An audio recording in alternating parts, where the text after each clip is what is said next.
Who is the person in your life that slowly drained your energy, and how did you finally walk away? I used to believe that love and loyalty meant I never left a person in trouble. I thought being the one who stayed mattered more than how I felt. I told myself that if I walked away, I was weak. That was the story I carried for years. It started small. Friend who always had a crisis. Partner who always needed me to fix the mood. A coworker who asked for a little help that became my whole schedule. I answered every text. I rearranged my plans. I put their needs before my sleep and my work and my peace. I thought I was kind. I thought I was strong. It built up slowly until I could feel it in my chest. I was tired in a way I had never known. Not the tired from a long day. The tired that lives in bones and words and the way you make coffee and forget to drink it. The breaking point was not dramatic. It was a Tuesday when I was late to my own meeting because I had stayed on the phone while she cried. I listened to the same sadness I had heard 100 times. I fixed what I could. I sent the same messages. I said the same things. When I closed my laptop, I realized I had nothing left for the meeting. I sat through it and nodded like I was present. I was there in body only. I started to miss small things.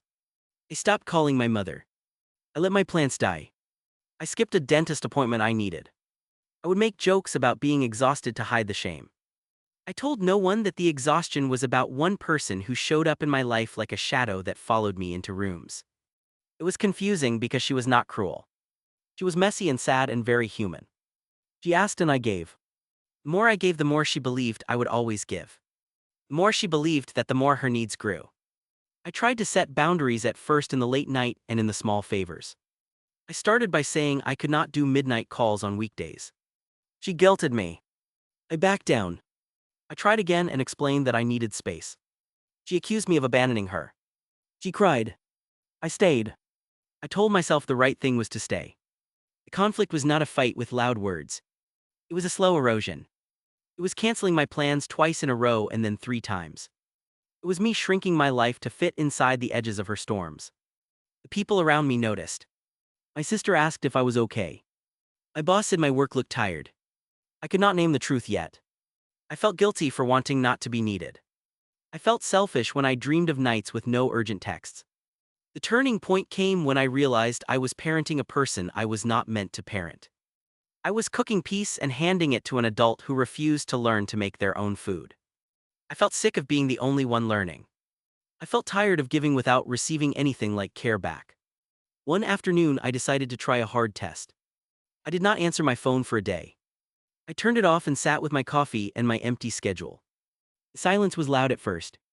I drove to a park. I walked. I noticed a bird that looked like a small comet. I listened to my own breathing. I cried for 10 minutes. The grief was for the person I had wanted to save and for the parts of me I had lost trying. That day I wrote a message that I had rehearsed 100 times but never sent. I said I loved her and I could not be her first line of help anymore. I said I would help in certain ways and not in others. I told her I would come to therapy with her or help find resources, but I would not answer at midnight. It was ugly and honest. She reacted the way I feared. She shouted and then she begged. Then she stopped calling at night. She tried to guilt me into old habits. I refused. It cost me the warm, easy closeness I had. It cost me some of her trust. It gave me my life back. The realization is quiet now. I learned that helping is not always the same as saving. I learned that my worth is not measured by how many crises I fix. I learned that boundaries are a kind of love for myself. I still feel sad sometimes. I still wonder if I failed her. But I sleep through the night. I call my mother again. I keep my plants alive. I practice saying no without apology. The hardest part is I miss the person she was when she was not hurting. I miss being needed in a clean way. The bittersweet truth is that loving someone can look like leaving room for both of you to heal, even if that means you do not stand in the storm with them every time. If you like this video, then follow us for more.